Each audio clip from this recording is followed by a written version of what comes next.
Jingle bells in the dead of night. Oh, what fear it is to hide from the things that start with might. Jingle bells in the haunted night.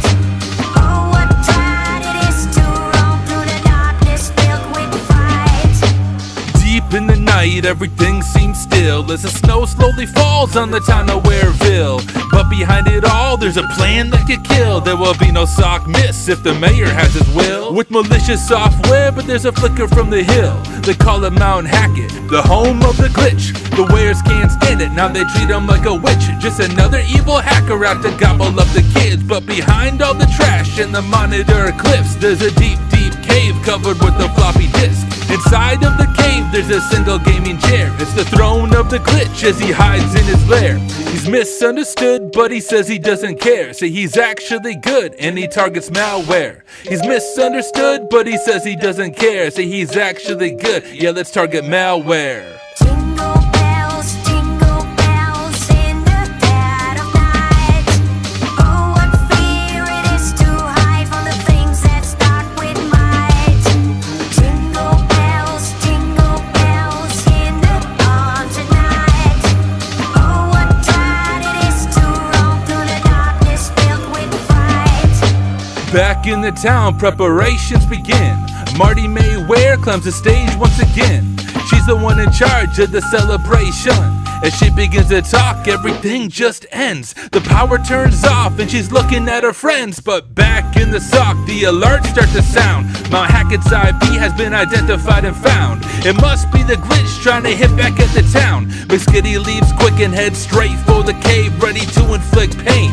But Glitch is at the door. He's ready for this moment to tell her he's in a war with the mayor of the town, who is evil to the core. He explains a little more, how his keyboard is a sword, and to even up the score, he really needs our help. Get your black hoodie on and the VM you've been dealt. Together we are strong, saving sockness from the melts. Jingle bells in the dead of night.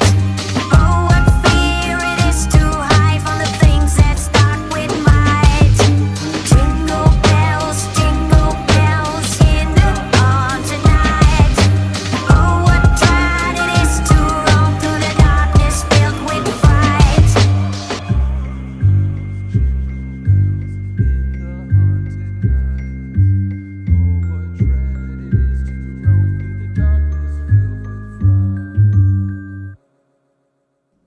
Hey, what is up everyone? Welcome to day 5 of Try Hack Me's Advent of Cyber. My name is Tyler Ramsbey, aka Papa Shell. I am a pen tester by day, content creator by night. Super excited to go through this day with you. We are going to learn all about web app pen testing, in particular XML external entities. Really hard to say that into a microphone multiple times. XML external entities, aka XXE. So without any further ado, let's dive into the room, go through the story for today. And if you're confused by all of this, that's okay. I'm going to walk you through it from the very beginning, explaining the background, and you will walk away from this session together understanding a little more about web app pen testing, XML, and all of that stuff. So let me share my screen.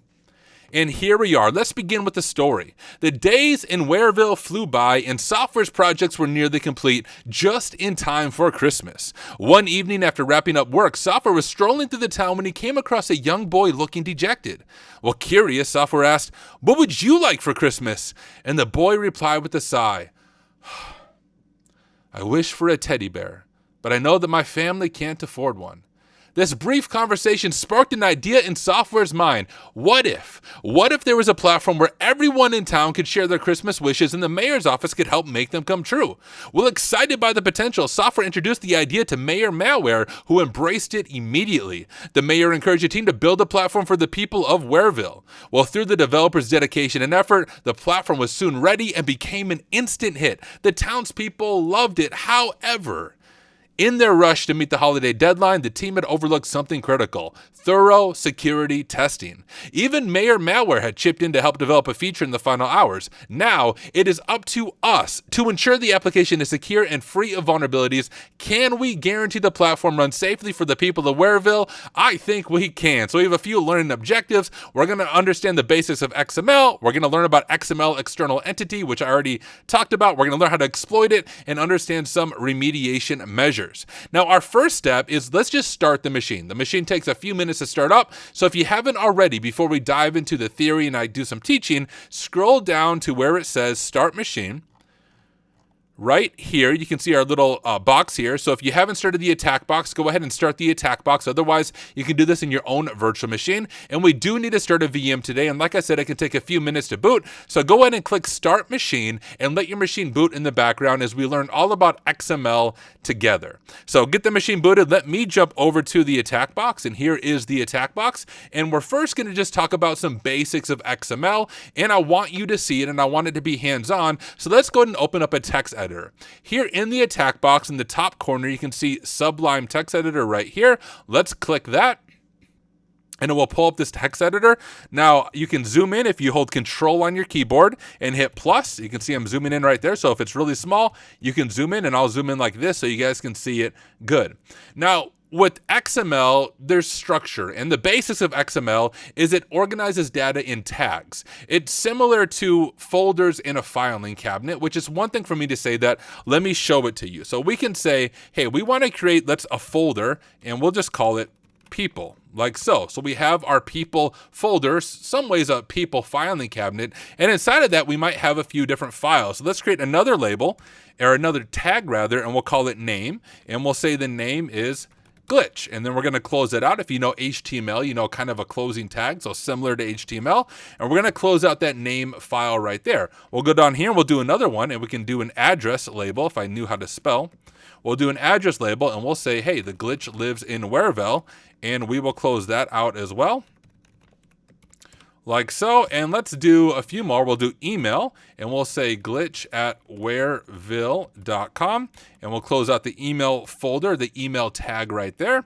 And let's do one more. We'll say a phone number, and we'll say 111000 for his phone number, and we'll close out the phone right there. And then finally, let's close out the overall people one with the closing tag for people. So here is what XML looks like, the basic structure of it. They're all just tags. It looks confusing when you first look at it, but you can picture it like files in a filing cabinet or files in a folder. It could be our people folder, and we have glitch, Wareville, or name, address, email, and phone, glitch, Wareville, his email, and 1110. Now, the other thing we need to understand is what's called a DTD, or a document type definition. We'll see if I spelled that all right. A DTD, or a document type definition. Now, this helps computers communicate with one another. So you have these XML files that computers and web applications can use to communicate, but how do you know, how do they accept the rules for communication? Well, that's where the DTD comes in handy, and I'll just jump down here so we can create some space. This defines the structure for the XML, such as the required elements and the data types for the computers to communicate with one another, for the servers to communicate with one another. And I'm going to copy this from the room because I'm not going to type all this for you, but I will explain it. I'm going to paste it in right here. So you can see we have our doc type. So we have the people doc type, and then we're explaining the different elements that are in here. So if you scroll up to this, maybe I'll zoom out a little bit. That's almost too big for us to see the total format. If we look at our XML up here, we have our name, address, email, and phone number, and then we can see it defining the elements here. So we have the different elements: name, address, email, and phone number, and then just accepting the people data and defining each one of those elements. So we know that when we communicate, it's going to be looking for these different tags. If we're going to send XML to the web application, which we're going to see in just a little bit, you'll see this in practice, but it needs to include each one of these in order for the web application to process it. So this is just a rule. This is how computers communicate and how they're going to be able to process this data. Now, where it gets a little bit dangerous, and I've actually seen this in the real world when I'm doing web app pen testing, is when the XML accepts external files, hence the name external XML entity. So entities are placeholders within XML for repeated data or external references, which is the big issue. So we'll just type that down. External references equal bad most of the time. Not all the time, but most of the time. You have to be very careful when you're accepting those external references. And here is a little bit about what it could look like. So an external reference looks like this, and I'll just type it out for you. First, we're going to do our doc type as kind of what we did before, and we'll say the people doc type. We'll do that, and now we're going to define our entity right here. This is our external entity, external, and we'll say it's a system entity, and we could grab something from the web server itself. So if we were doing example.com robots.txt like so, and then any place that we define that entity. So if we were to do, we'll just jump back here, and I'm going to copy from up here our XML structure that we're working with. So if we paste in our XML structure here, and we want, for example, the address to print robots.txt, so whatever the robots.txt file is, instead of Wareville, well, we can replace this, right? We would do this. We'd do and external, like so. However, we're defining it up there, external, and then when this prints, instead of using the address, it would grab the address from robots.txt. Well, imagine how this could be exploited by an attacker depending on what it's all willing to grab. So for example, what if we change this entity up here, and we'll just change this over to a THM file, so a different entity. And what if instead of a web server right here, what if we define a file itself? So what if we go to here and we do file, XXE password. Now, XXE password is a really common thing on a Linux machine in order to see if you have remote file read. Now, I'll show you what this looks like. If we open up our terminal on the attack machine right here, and we'll see if I can zoom in. There we go.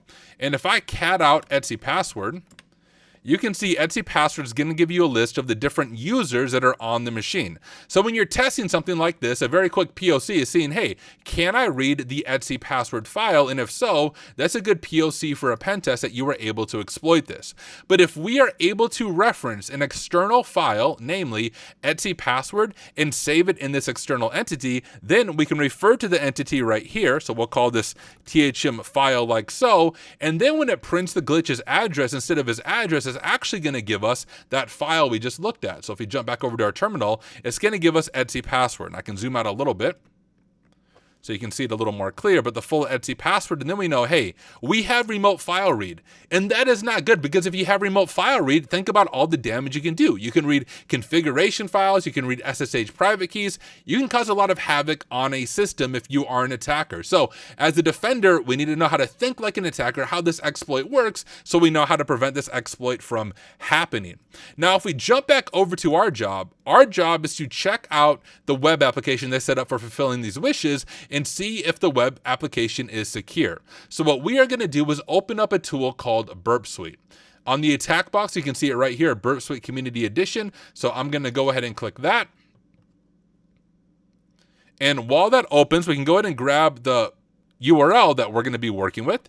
So back on our Try Hack Me room, you can see that I did not start the machine like I said I was going to, so we'll do some of the glories of video editing. But if you haven't already, if you made the mistake I just did, make sure you click Start Machine. And once the machine is started, we will have an IP right here, and we will dive into it then. All right, after just a few minutes, we now have our web server that we want to audit. We want to see, are there any security vulnerabilities here? So after we start a machine, it will fill in the IP automatically for you. Now, just to be clear, your IP is going to be different than mine. So whatever the Try Hack Me room tells you to use, that is the web server that we are going to dig into. So I'm going to go ahead and copy this. So we'll right-click Copy. And now that we copied it, we'll jump back over to the attack box, like so, and we have Burp Suite right here that we opened before. Temporary project in memory is fine, and we will go ahead and click Next, and use Burp defaults is fine as well, so now we will click Start Burp.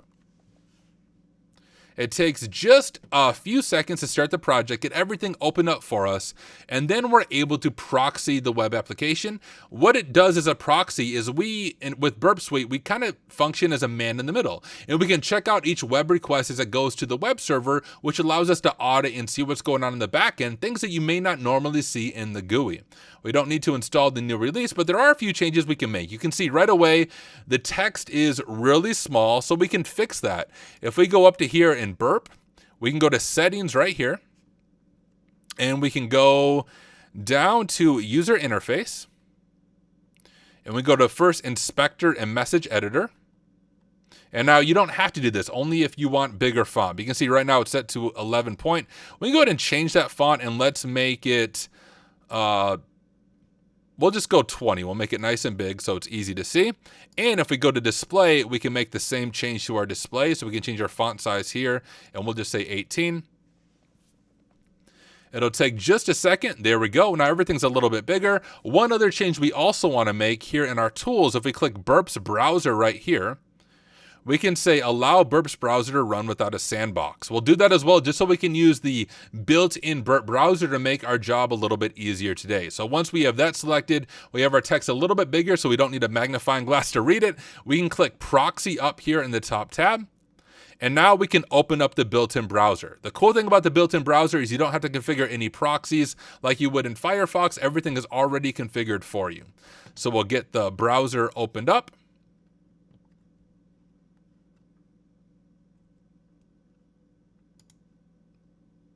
There we go.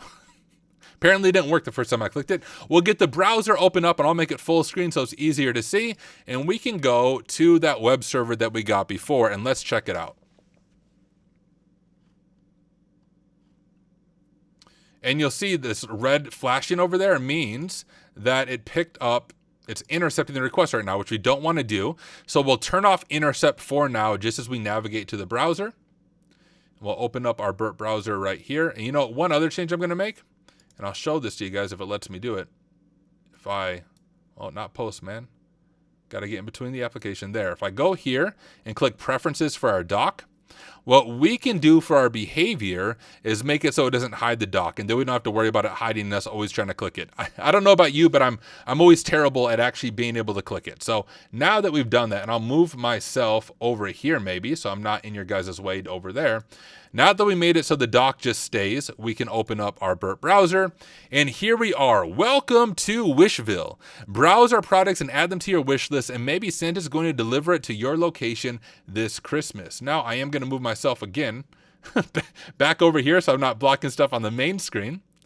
But what I like to do when I'm doing a pen test, I like to look at every single request. So I'm going to turn on the proxy in Burp, and we're going to proxy every single request as we use the application, and we're just going to see, hey, what seems interesting to us. So let's open this back up, and I like Wereville's Jolly Cap. I need one for my head, so we'll click View on that, and then you'll see it's going to proxy the request. So we're doing a get for product.php and ID-1. We can send it over to repeater. Maybe that's something interesting. The way to send it to repeater is on your keyboard, hit Control-R. Control-R is a shortcut, and it will send it to repeater. Now, the cool thing about repeater is we can click send here, and then we can see exactly what happens from this application, and we can dig into it to see what is going on. But for now, we have that. We'll forward the request.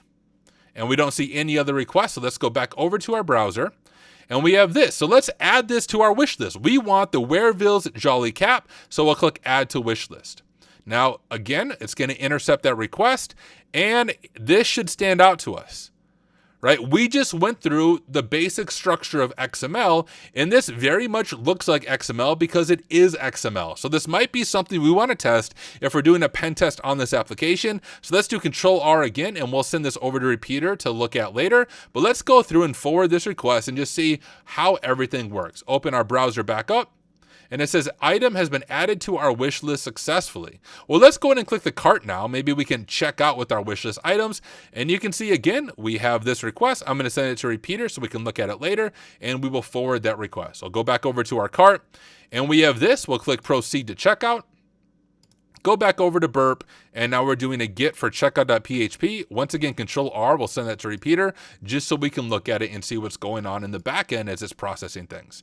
We can fill out our name, right? My name is Papa Shell, and my address is I'm a Papa Shell, but not what you think. Geez, I can't even type. That's the beginning lyric of my, of course, Grammy nominated song from last year. If you haven't heard the song for this year, you need to check it out. It's called Mount Hackett. You can find it on my YouTube channel. But I'm a Papa Shell, but not what you think. We'll do that, and we'll do complete checkout. go back over to burp, and we intercepted that request. And we have name, address, some user input, so we can do Control R and send that to repeater as well. And finally, let's forward the request and see where it goes to. It says, success, your wish has been saved as wish21. And you can see in the bottom left corner of my screen, this directs us to /wishes/wish_21. So let's go ahead and open this in a new tab and see what this is. We can go and turn off our intercept for now. Okay, so now that we're done proxying our request, let's switch over to our repeater tab. And if you remember our second request here, you can see the different requests that we sent to repeater, but the second request is the one that had the XML structure. And that's the one that's going to be most interesting to us. And we're going to see if this is vulnerable to this XXE or XML external entities. And the way we can test that, and I'm going to go ahead and copy and paste this. You can find these payloads all over online, but we just want to see, hey, is this actually vulnerable to this? So I'm going to grab this and I'm going to paste it in, but I'll explain what's going on. Up here, we're defining a proper XML document. If we don't do this, you'll get an error saying invalid XML and it's not going to process. Now, the rest of this, though, should look pretty obvious. We are preparing our document type. Few, that's just anything, kind of a placeholder text there, but we have our external entity. Now, if you remember when we were doing subline text up here, you can see our external entity here is THM file. That's the same thing that we're doing here. We're defining an external entity called payload, but we're going to try to read the XXE host file. The XXE host file on a Linux machine is how it resolves IPs to domain names. Kind of like in your phone, when you call somebody, you don't type in their full phone number, you type in their name and your phone resolves their name to their phone number. It's kind of like what XXE host does on Linux, and it's a good file for testing remote file read. But now that we've done that, we need to change the product ID to match the payload right here. So we can do that with this. We will do the ampersand like that, and we'll type payload like so and click send. And you can see we have successfully read the file, showing that the application is indeed vulnerable to XXE or external XML external entities. We could also read XXE password. That's the file we talked about before. We'll see if that one comes up. And it does. We're also able to read XXE password, and we could use that information to try to dig in and see if we're able to find more information about it. But if you remember, there was a wish area. So if we jump back over to this, we have this wishes wish21 .text that said error, Santa's elves are the only ones who can read this. Okay. Well, we're not Santa's elf, but we can abuse XML external entities, which means we can get the server itself to make a request and give us the results. And since we can read files on the server, surely we can read this. Now, if you know anything about web servers on a Linux machine, there's a common location for them called var www html. It's kind of like the file root for the web server where it serves all the different HTML. So we can try to access that directory and see if we're able to read those files. So we'll change this. Instead of XXE password, let's do var www html, and remember it was wishes, and ours was wish21.text. Now, once again, if I show you this on the command line, if I open up our terminal here, what we're going to on the remote computer, cd var, and if I just do lsla, you can see we have a www there. So it's just a common location on Linux machines for serving and storing HTML. So that's how it's not just a blind guess. We know that it's likely at the HTML endpoint. And then if we look at the remote web address, it's wishes and wish21.text. So that's where the wishes and wish21.text is coming from. We can keep the payload there as payload because we just updated the payload it's pulling from, and let's click send. And there, we are able to read the wishes. So we have wish21, Papa Shell, I'm a Papa Shell, but not what you think. Who am I, root? Make your data leg sink. That is the rest of it. But now we can try to enumerate this. So what if instead of wish21, we did wish1? And that is a big deal. We can read the wishes of other people. And what we can do is we can loop through each one of these wishes looking for sensitive information as an attacker. And the way we can do that is we can send this request to intruder. What I'm going to do is I'm going to right click the request, and we are going to go ahead and send to intruder right there. Now over on intruder, we can mark this right here as our entry point. This is what we want to loop through. This is the number that we want to change. So once again, here in intruder, mark the number 2. or 1 or whatever the number is there when you send it to intruder, and we're going to click add. That's what we want to attack. And we'll go over to payloads, and payload type, we will change it over to numbers. And we'll say, hey, we want to attack from 1 to 20, because we already know what 21 is. And I guess we already know what 2 is. So we'll do 3 to 21, and we want to do it by steps of 1, and we will click start attack. And now it's saying that in Community Edition, it's rate limited. Not a big deal for us, but you do have some rate limit if you're doing longer attacks. But you can see it's going through each one of these pretty quickly. And we can check out the content in each one of these wishes. If we click response, you can see here is wish 3 corresponding to payload 3. Here is wish 4 corresponding to wish 4. And we can kind of go through these and see if we can find anything interesting. So far, we have just Mayor Malware doing a lot of testing from what I can see. Apparently, he really wanted to make sure the application works. So far, nothing super sensitive. Apparently, no one was making very many wishes. And we have a flag right here. So in payload 15, so wish number 15, we have our first flag, THM, brute forcing my way. Let's go ahead and grab that flag. We'll copy that. And let's jump back over to the Try Hack Me room for this scenario. And we'll scroll down to the flag section. And let's go ahead and input our flag. Scroll, scroll, scroll. Almost there. So here is the flag after navigating through the wishes. Now there's one other thing that we want to check. There's a change log, which is a pretty common thing in a web application, is a change log, seeing what changes were happening, but you generally don't want the change log exposed to the open internet for pretty obvious reasons. But often when an application is rushed through development, easy things and small things like that get missed. So our user remembers, hey, there is a change log that we might want to check out on this web application. And when we look at this change log, we have this. The mayor fixed wishlist.php.